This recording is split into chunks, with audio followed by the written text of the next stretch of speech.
Good morning students, welcome to the session on data structures. In our today's session we are going to discuss about the ADT operations that we could perform on your array. Okay, array can be implemented by using classes as well as templates. Don't go for templates now, we will be discussing by using the class. Yesterday I have given the notes for this, just go through your program. We will be having lot of steps in order to execute those particular operations or as ADT operations I can say. We will be having number of operations like reading the elements from your array, displaying the elements from your array, and traversing the elements in a backbone manner, and inserting the new element at a specified location, and deleting the element from your array, and searching the element in your array. These are operations that we could perform on your array I can say. Okay, in order to go for programming, I want to tell you people one thing.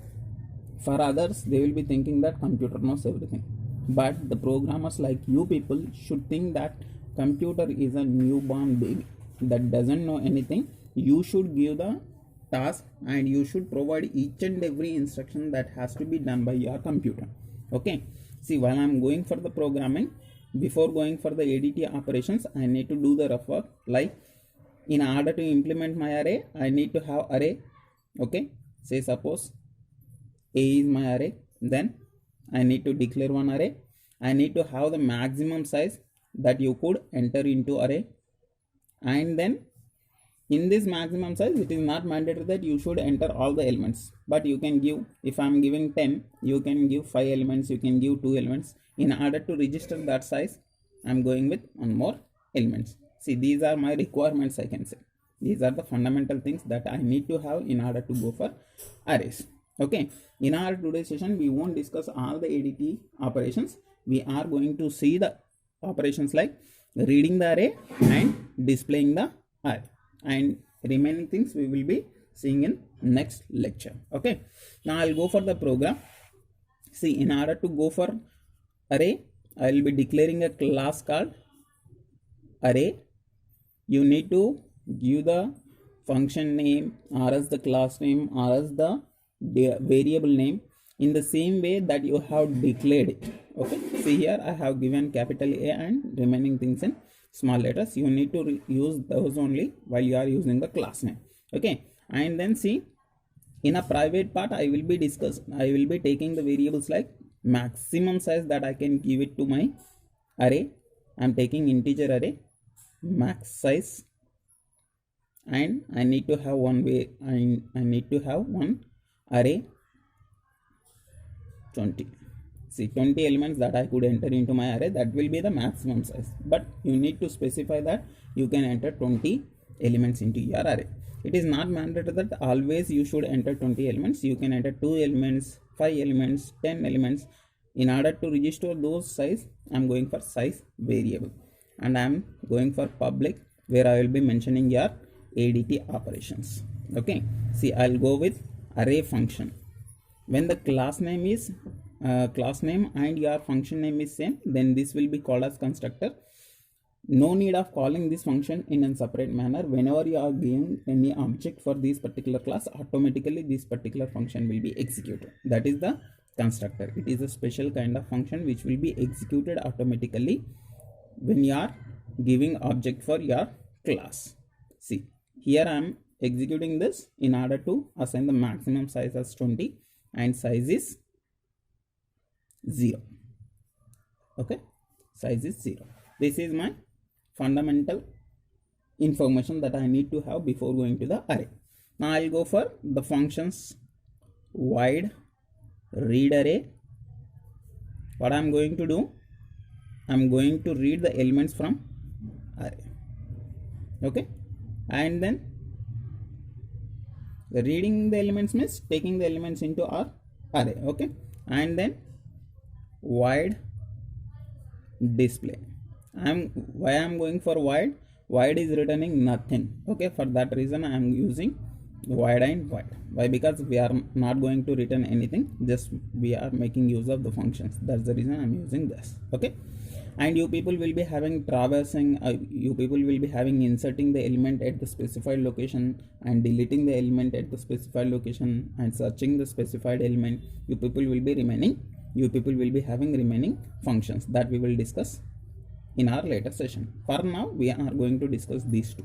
Okay, now I will write the functions and I will be having the implementation part. This is the ADT. We are having the functions, we are having the data, that's it. But we will be discussing the implementation, how we will be reading the elements into our array and how we will be displaying that onto your screen. Okay, see, my class name is array and it is returning nothing. That's the reason I'm using void array, and my function is read array.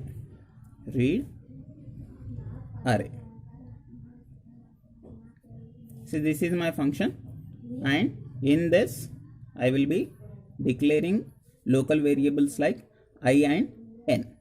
Why I'm taking these two elements? I'm entering the size.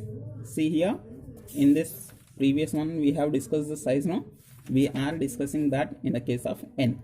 We are entering the size in how many elements that you want to enter into your array, that will be given in n, and we will be entering the elements one after the other. In order to repeat those particular loop, I will be using I. This is already you know about array, how we will be entering the data. Just we are discussing them in step by step manner. Okay, see here, I'll go with cout statement. Enter the size of array, and I am entering the size, that is n. N will be holding that. If your n is greater than max size, means maximum elements that you could enter, if it is greater than that, then you should not enter any data. Cout not possible. Why? It is greater than your maximum size. As I specified here, 20 elements. More than 20 if you are trying to enter, then you should not allow them. Not allowed. Okay, if you want to say them that the maximum size is this, you can print that on your screen. Max size is your max size. Max size element is there now in your class array, that you can display on the screen, and you should return. You should not do anything. Why? Because n sizes, the size that you have entered is maximum, more than the maximum size. That's the reason you are returning. You are returning nothing, and you are coming out from the function. Else, say suppose if it is less than max size, then you can read the elements into your array. For that reason, you need to access the element one by one. For that reason, I am going for loop for I equals to 0, I less than n, and I plus plus. And here within this, I will be accepting the elements C in and A of I. And then size should be incremented now. See, size initially I have given it as 0. This size is entered by you people. That's the reason I am updating it. Okay, and I am closing my for loop, and I am closing my else part, and I am closing my function. Clear? And see here, if I am executing this, what will happen? Output will be this. It will ask you people to enter the size of array. Then you people will be entering 3. As your max size is 20, then it is less than max size. Then it won't execute this. It will come to your else part. For I equals to 0, yes, it is 0. 0 less than 3, yes, it is true. Then it will come into this, and it will be asking you people to enter one element. See here, first element is entered here, that is sum 4, and again I will be incremented. I will become 1. 1 less than 3, yes, it is true. Then one more element will be entered here, that is 5, and again I will be incremented. That will become 2. 2 less than 3, yes, it is true. Again it will be asking to enter one more element, that is 6. After this, I value will be incremented to 3. 3 less than 3? No, it is not true. That's the reason it will stop here and it will be accepting these 3 elements. Clear, I think so. These 3 elements will be accessed from you people. And then in order to display it, I am having one more function like void array. Array is my class name, void is return type, and my function name is display. In this display, I want to display these elements on the screen. In order to display it one by one, I need to repeat the loop. For that reason, I am having a variable called I. Okay, and I am trying to print them on the screen. For I equals to 0, I less than size. See here, you people have entered the size and it is updated here. Less than the size means less than 3. It should be less than 3. I have updated the n value. N value is 3 now. N value is assigned to your size.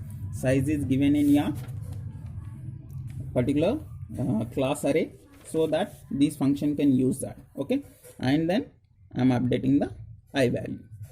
And I am trying to print the element on the screen, cout a of I, and I am taking a tab space.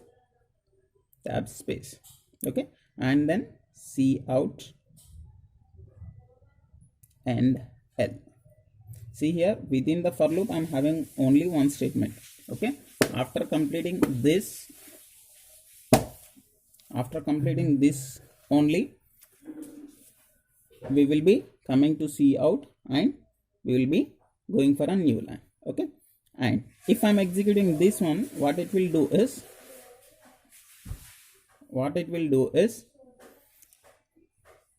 see, this is my array now. It will start with 0. Yes, 0 is less than 3. Yes, it is true. Then it will enter into this and it will be accessing the element which is located in 0. A of 0 is 4. 4 will be displayed and it will be taking a tab space and it will be leaving some space, and I will be incremented. I will become 1. 1 less than 3. Yes, it is true. And A of 1 is having 5. 5 will be displayed and it will be taking a tab space, and I will be incremented again. I will become 2. 2 less than 3. Yes, it is true. And after taking a task space, it will be displaying the A of 2. A of 2 contains what? 6.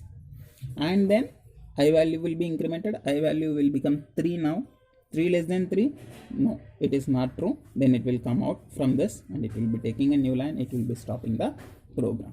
In this way, you people will be having functions like reading the elements into your array and displaying the elements from array.